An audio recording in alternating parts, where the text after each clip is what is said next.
সুপ্রিয় দর্শক, আমাদের কাছে এক চাঞ্চল্যকর খবর এসেছে। গুলশানে তারেক রহমান ও বিশ্ব বাটপার ডক্টর ইউনূসের এক গোপন বৈঠক হয়েছে। গণমাধ্যমের গলা চিপে ধরার অনুরোধ ও বিচার এড়ানোর নোংরা এক সমঝোতার কারণে 18 মাসের দুর্নীতির ফাইল গায়েব এবং হাইকোর্টে রিট খারিজের নেপথ্য এক কাহিনী।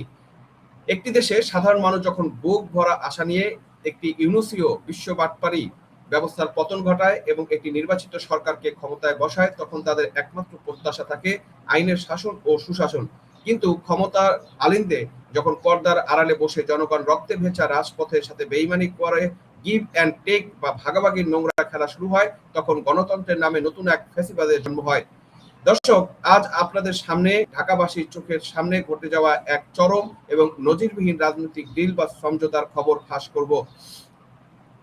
রাজধানীর গুলশানে নবনির্বাচিত প্রধানমন্ত্রী তারেক রহমানের সাথে সাবেক অন্তর্বর্তীকালে সরকারের প্রধান উপদেষ্টা বিশ্ব বাটপার মোহাম্মদ ইউনূসের এক অতি গোপন এবং বিশেষ বৈঠক অনুষ্ঠিত হয়েছে।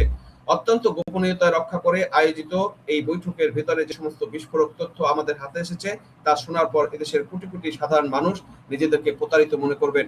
নির্ভরযোগ্য সূত্রের দাবি, ডক্টর ইউনূস এবং তাদের সাবেক সরকারের সহযোগীদের বিরুদ্ধে 18 মাসের শাসনামলে ঘটা আকাশচুম্বী দুর্নীতি এবং বিতর্কিত কর্মকাণ্ডে আইনি ব্যবস্থা থেকে বাঁচতে প্রধানমন্ত্রী সরাসরি হস্তক্ষেপ চেয়েছেন।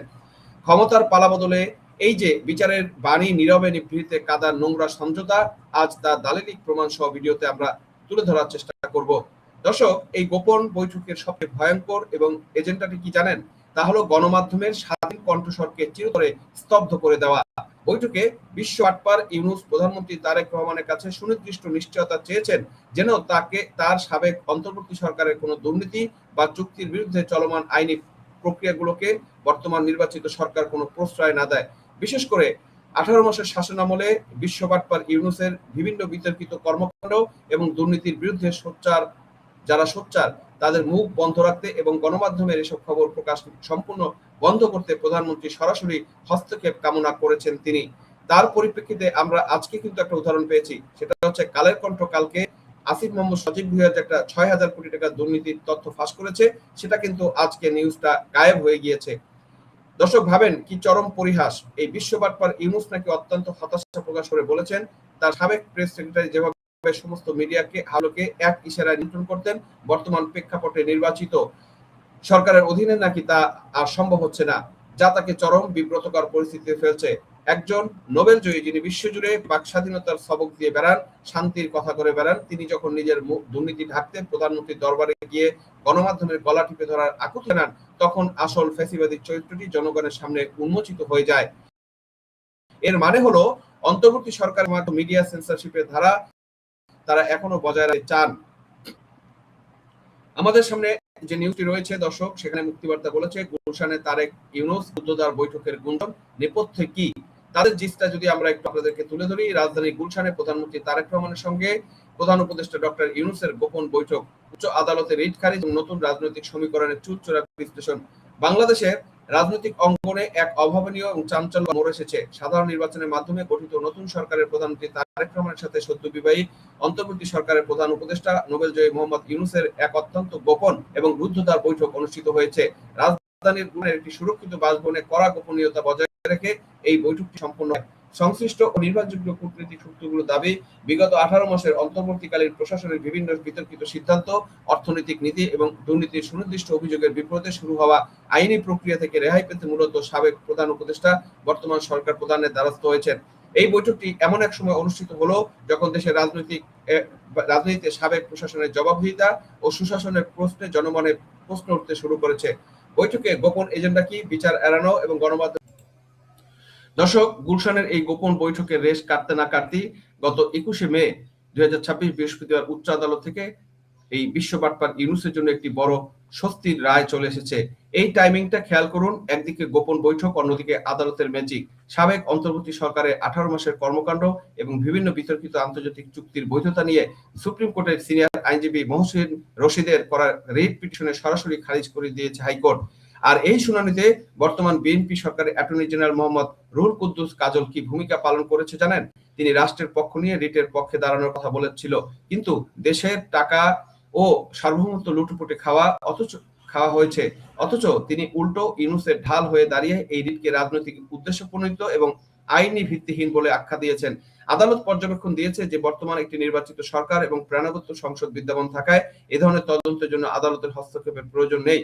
আমি প্রশ্ন তুলতে চাই, যদি নির্বাচিত সরকার এবং সংসদই সব তদন্ত করবে, তবে ইউনূস কেন তারেক রহমানের সাথে গোপন বৈঠক করে তদন্ত বন্ধের আকুতি জানাচ্ছেন? এই রায় কি তবে গুলশানের সেই গোপন সমঝোতার প্রথম ফসল বাস্তবায়ন?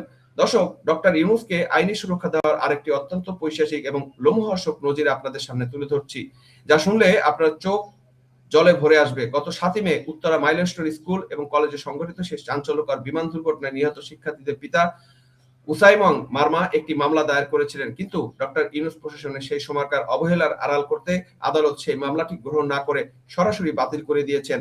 এখানেই শেষ নয়, সর্বশেষ সবচেয়ে চাঞ্চল্যকর এবং জঘন্য অভিযোগ উঠেছে যে মামলার আবেদনকারী সেই অসহায় পিতাকে এখন পুলিশি হয়রানি করা হচ্ছে।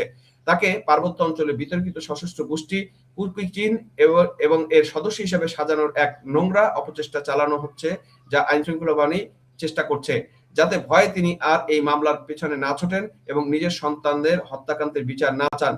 ধিক্কার জানাই এই ফ্যাসিবাদের চেয়েও ভয়ঙ্কর প্রশাসনকে। সন্তানের লাশ দাফন করে এক অসহায় উপজাতি পিতা যখন আদালতের বারান্দায় ঘুরে, তখন তাকে সন্ত্রাসী তকমা দিয়ে মুখ বন্ধ করার চেষ্টা করা হয়। সেফ এই বিশ্ব বাটপার ইউনূসকে আইনি সেফ প্যাসেজ দেওয়ার জন্য এর চেয়ে বড় ট্র্যাজেডি এই স্বাধীন রাষ্ট্রে আর কি হতে পারে? রাজনৈতিক বিশ্লেষকদের মতে তারেক রহমানের নেতৃত্বাধীন নির্বাচিত সরকার ক্ষমতায় আসার পর এই পিশাচ ইউনূসকে এক প্রকার রাজনৈতিক পাহারা রাখছে।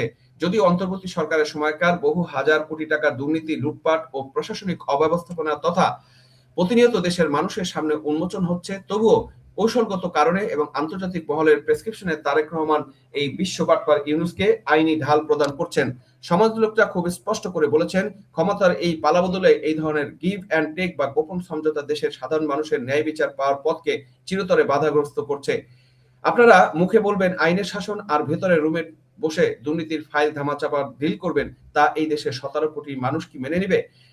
এই বিশ্ব বাটপার ইউনূসের 18 মাসের শাসনের প্রতিটি রাজনৈতিক চুক্তি, আন্তর্জাতিক চুক্তি, প্রতিটি অর্থনৈতিক সিদ্ধান্তের নিরপেক্ষ তদন্ত হওয়া দেশের সার্বভৌমত্বের স্বার্থে অত্যন্ত জরুরি। কিন্তু সরকার যদি নিজেই বিচার এবং অপরাধীদের মাঝখানে সমঝোতাকারী হয়ে দাঁড়ায়, তবে জনগণের আদালত একদিন এর চূড়ান্ত বিচার করবে।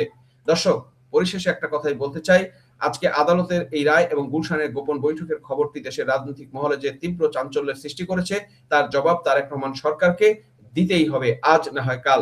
সাধারণ মানুষের মনে আজ একটি জ্বলন্ত প্রশ্ন, সেটা হচ্ছে আইনের শাসন এবং শহীদের রক্ত কি তবে রাজনৈতিক আপোষ এবং সমঝোতার কাছে নতি স্বীকার করছে?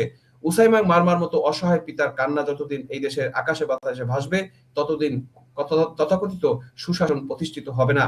দর্শক, আপনারা কি মনে করেন তারেক রহমান এবং বিশ্ব বাটপার ইউনূসের এই গুলশানের বৈঠক এবং তার পরপরই হাইকোর্টের রিট খারিজ হওয়া কি কোনো গোপন ডিলের অংশ? কমেন্ট বক্সে আপনার মতামতগুলো জানাবেন এবং আমাদেরকে সহায়তা করবেন। ভিডিওটি লাইক এবং শেয়ার করে এই গোপন সমঝোতা এবং ন্যায় বিচার বঞ্চিত মানুষের পক্ষে আওয়াজ তুলুন। আজ এ পর্যন্তই, দেখা হবে পরবর্তী ভিডিওতে অন্য কোনো বিষয় নিয়ে। ততক্ষণ ভালো থাকবেন, সুস্থ থাকবেন এবং সবচেয়ে বড় কথা হচ্ছে নিরাপদ থাকবেন।